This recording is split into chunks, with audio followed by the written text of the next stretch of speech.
Ji dear students, hope you are doing well. मुझे एक request आई थी, एक नहीं दो रिक्वेस्ट आई थी कि मैं एंटीबायोटिक के बारे में कुछ बोलूं और वाइट बोर्ड यूज़ करूं। तो डियर अभी वाइट बोर्ड लाने के लिए टाइम नहीं मिला। तो एंटीबायोटिक जो आपने मेरे से रिक्वेस्ट की थी वो मैं यहाँ पे आपको थोड़ा सा इंट्रोडक्शन देता हूँ। देखें, आपकी जो एंटीबायोटिक्स होती हैं,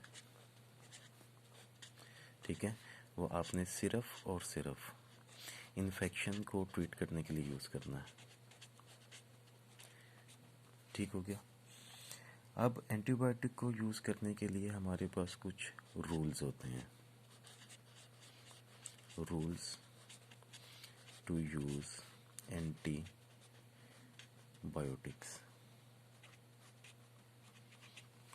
ठीक हो गया। Rules to use antibiotics. तो एंटीबायोटिक को रूल यूज़ करने का जो फर्स्ट रूल हमारे पास होता है वो रूल ये होता है कि आपने एंटीबायोटिक अगर यूज़ करनी है इमीडिएट रिलीज के लिए या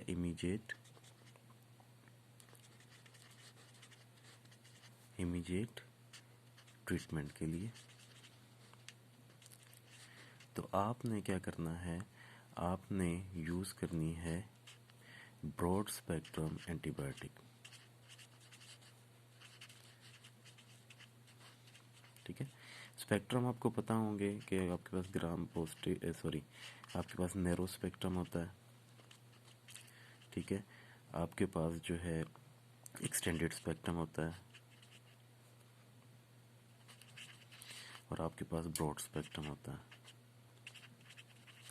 तो तीन स्पेक्ट्रम है। कभी किस दिन टाइम मिला तो फिर इसको मैं आपको डिटेल से बताऊंगा कि स्पेक्ट्रम्स बेसिकली क्या होते हैं और कैसे बनते हैं। अच्छा, बात यहाँ पे है कि इमीडिएट आपने अगर ट्रीटमेंट करना है, पेशेंट को इन्फेक्शन को ट्रीट करना है, तो आपने यूज़ करना है ब्रॉड स्पेक्ट्रम।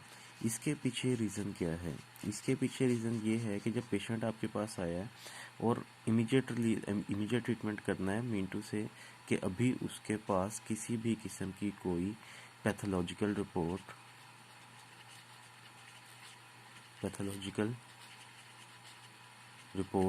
किसी किस्म का कोई ब्लड कल्चर, कोई भी उसके पास जो है वो अवेलेबल उसके पास नहीं है। जब उसके पास ये नहीं होगा तो आपको आइडिया नहीं होगा कि पेशेंट के अंदर ग्राम पॉजिटिव की वजह से इन्फेक्शन है, ग्राम नेगेटिव की वजह से इन्फेक्शन है या अदर बैक्टीरिया की वजह से, राइट।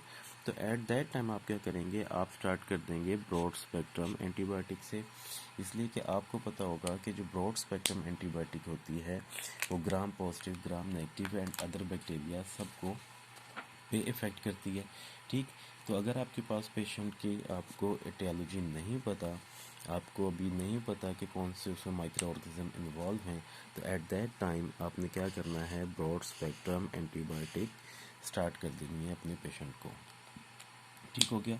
उसके बाद दूसरे नंबर पे जो हमारे पास आता है वो ये होगा कि आपकी जो ड्रग ऑफ चॉइस होगी, नंबर सेकंड पे आपके पास होगा drug of choice. Drug of choice आपने जब भी करनी है वो आफ्टर गेटिंग पैथोलॉजिकल रिपोर्ट। ठीक है।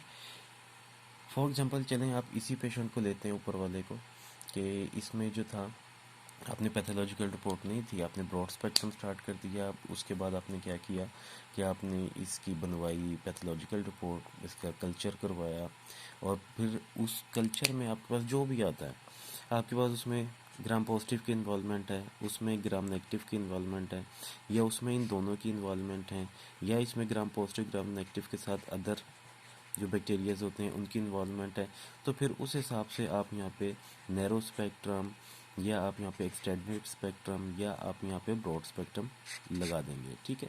ये आपके पास सेकंड रूल होता है जो कि हम कहते हैं अकॉर्डिंग टू पैथोलॉजिकल रिपोर्ट। तीसरे नंबर पे आपके पास जो रूल होगा उसको जो हम शुरू से बात करते आ रहे हैं हमेशा, कि आपने प्रॉपर डोजेज देनी है। प्रॉपर डोजेज देनी है, ना तो आप कम डोज देंगे ना आप ज़्यादा डोज देंगे। इसलिए कि अगर आपने पेशेंट को कम डोज दी तो होगा क्या कि उसकी इफ़ेक्ट पूरा नहीं आएगा, इसलिए हमने कम डोज भी नहीं देनी। आपने ज़्यादा डोज भी नहीं देनी, इसलिए कि ज़्यादा डोज देने की वजह से चांसेस होंगे टॉक्सिसिटी के, ठीक है, टॉक्सिसिटी के चांसेस होंगे यहाँ पे। तो आपने प्रॉपर डोज देनी है, ना कम देनी है ना ज़्यादा देनी है। उसके बाद नंबर 4 पे हम चलते हैं। नंबर 4 पे आपके पास आएगा कि आपने फॉर एग्जांपल पेशेंट को ड्रग ए से ट्रीट करना शुरू किया है, एंटीबायोटिक ए आप यूज़ कर रहे हैं पेशेंट को उसका इन्फेक्शन ट्रीट करने के लिए, राइट। अब ड्रग ए से आपको डिज़ायरेबल रिजल्ट नहीं मिल रहे जो आपको चाहिए थे, ठीक। ड्रग ए से आपको डिज़ायरेबल रिजल्ट नहीं मिल रहे जो आपको चाहिए थे, तो आप क्या करेंगे, आप एकदम से एंटीबायोटिक को चेंज नहीं कर देंगे। आप एटलीस्ट 48 टू 72 आवर्स जो है आप उसको वेट करेंगे, ठीक है। आपने 48 से 72 घंटे तक वेट करना। उसके बाद भी अगर डिज़ायरेबल रिजल्ट नहीं आ रहे तो इट्स अप टू यू, आप ड्रग जो है वो चेंज कर सकते हैं। लेकिन ये नॉर्मल कंडीशन में होता है, अगर पेशेंट लाइफ थ्रेटनिंग कंडीशन में है तो हम इसको जल्दी भी चेंज कर देते हैं। लेकिन नॉर्मल कंडीशन में हमारे पास यही होता है कि आपने 48 से 72 घंटे तक वेट करना है। अगर यहाँ पे आपको रिजल्ट मिल जाता है तो ठीक है, अदरवाइज़ आप फिर जो है चेंज करते हैं एंटीबायोटिक। नंबर 5 पे हम चलते हैं। एक्चुअली यार फर्स्ट टाइम मैं ये वीडियो ऐसे रिकॉर्ड कर रहा हूँ तो मुझे कुछ एक्सपीरियंस नहीं है, अगर कुछ उल्टा सीधा हो तो बता देना। अच्छा, नंबर 5 पे देखें कि आपने क्या करना है, ड्यूरेशन जो होता है एंटीबायोटिक को यूज़ करने का भाई, वो होता है हमारा 7 से 14 दिन। आपने 7 दिन से कम एंटीबायोटिक यूज़ नहीं करनी और आपने एंटीबायोटिक को 14 दिन से ज़्यादा यूज़ नहीं करना। बेसिकली होता है कि हमारे यहाँ कि पेशेंट जो है जब हम एंटीबायोटिक स्टार्ट करते हैं तो वो तीसरे चौथे दिन में ठीक हो जाता है और एंटीबायोटिक को डिसकंटिन्यू कर देता है। अब यहाँ पे 7 दिन का मतलब ये है कि 7 दिन पे बैक्टीरिया जो है वो फुली डिस्ट्रॉय हो जाएगा, फुली ख़त्म हो जाएगा। अगर पेशेंट रिलीफ कर जाता है 4 से 5 दिन में, इसका ये मतलब नहीं है कि बैक्टीरिया जो है वो किल हो गया है, उसका ये मतलब है बैक्टीरिया यहाँ पे डिप्रेस हो गया। तो जैसे ही आप इसका छोड़ देंगे, आप कोर्स पूरा नहीं करेंगे आपका पेशेंट, तो क्या होगा कि दोबारा से वो हेल्दी होना शुरू होगा, बैक्टीरिया उसकी रेप्लिकेशन दोबारा स्टार्ट हो जाएगी और डिजीज़ स्टार्ट हो जाएगी।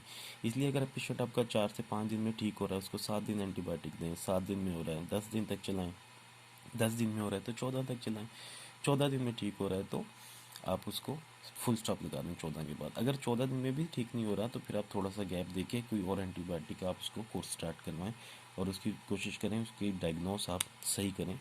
मे बी आपकी डायग्नोस में कोई प्रॉब्लम आ रही होगी, ठीक है। उसके बाद 6 नंबर पे एक इम्पॉर्टेंट चीज़ है कि आपके पास एक पेशेंट आया, उसको इन्फेक्शन है, ठीक है। वैसे तो एंटीबायोटिक आपने इन्फेक्शन में यूज़ करनी है ना, इन्फेक्शन है और लेकिन इन्फेक्शन की सीवियरिटी बहुत ज़्यादा है, यानी कि सीवियर किस्म का उसको इन्फेक्शन है। आप समझते हैं कि जो एक एंटीबायोटिक है उससे ये पेशेंट ठीक नहीं हो रहा, ठीक है, एक एंटीबायोटिक से पेशेंट ठीक नहीं हो रहा, और आप ये समझते हैं कि आपने इस पेशेंट को क्या करने हैं, 2 एंटीबायोटिक स्टार्ट करने हैं। अगर आप अपने पेशेंट को 2 एंटीबायोटिक स्टार्ट कर रहे हैं तो आपको वो एंटीबायोटिक चूज़ करने हैं मेरे भाई जिनके साइड इफ़ेक्ट डिफरेंट हों, ठीक है। मिंटू से कि अगर आप समझते हैं कि आपके पेशेंट को एक एंटीबायोटिक से कोई फ़र्क नहीं पड़ेगा और आपने वहाँ पे 2 एंटीबायोटिक यूज़ करनी है, तो आपने 2 एंटीबायोटिक वो एंटीबायोटिक यूज़ करनी है जिनके क्या है साइड इफ़ेक्ट जो है वो डिफरेंट होने चाहिए। फॉर एग्ज़ाम्पल एक जो है यहाँ पे आप 2 एंटीबायोटिक यूज़ कर रहे हैं, एक जो है फॉर एग्ज़ाम्पल डायरिया कॉज कर रही है और दूसरी एंटीबायोटिक भी डायरिया कॉज कर रही है, तो क्या होगा, पेशेंट को डायरिया इंक्रीज़ हो जाएगा, ठीक है, जिसकी वजह से डिहाइड्रेशन, और डिहाइड्रेशन भी आपको पता है लाइफ थ्रेटनिंग कंडीशन होती है। इट्स जस्ट फॉर एग्जांपल मैंने आपको बोला है, ठीक है। इसी तरह एक एंटीबायोटिक फॉर एग्जांपल टैकीकार्डिया कर रही है, दूसरी भी कर रही है टैकीकार्डिया, तो टैकीकार्डिया की इंक्रीज़ हो जाएगा।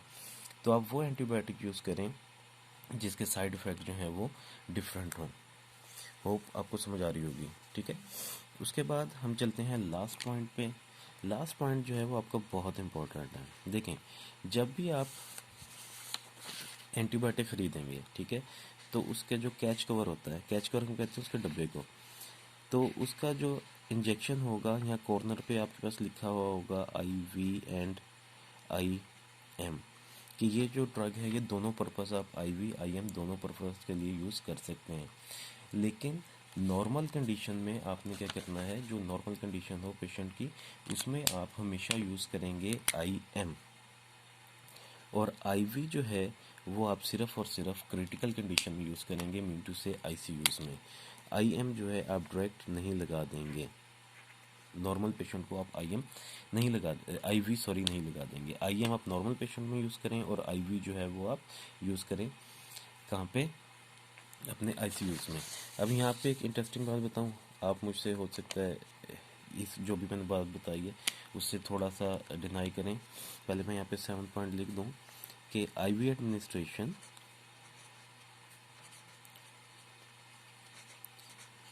आपने जो करनी है वो आपने ओनली क्रिटिकल कंडीशन में करनी है, पेशेंट की जान बचाने के लिए करनी है।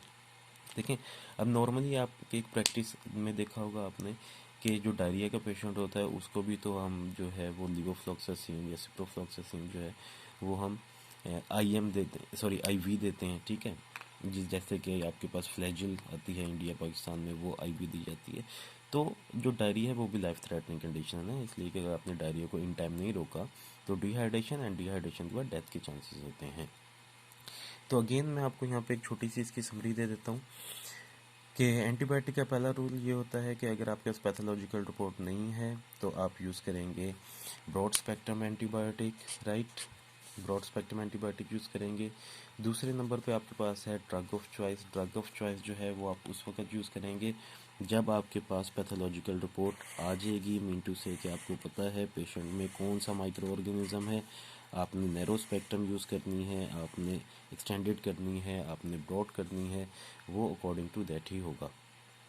उसके बाद थर्ड पे है आपके कि आपने प्रॉपर डोज देनी है, आपने ना ज़्यादा डोज देनी है ना कम देनी है।